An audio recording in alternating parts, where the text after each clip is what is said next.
ఎప్పటికైనా సొంతం. రాదురా ఏ విజయం నీ కోసం నా కోసం, ఎటుపోదురా నువ్వు చేసిన కష్టం ఎప్పటికైనా సొంతం.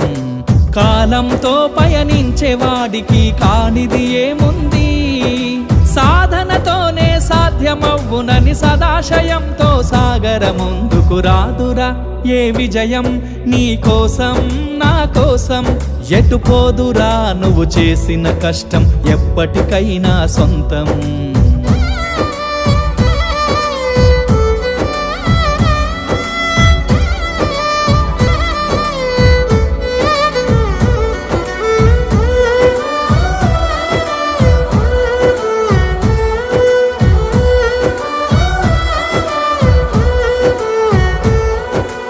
ఆకాశంలో అలలాగా పోయే ఆ పక్షులనే చూడు, అనుకున్న గమ్యం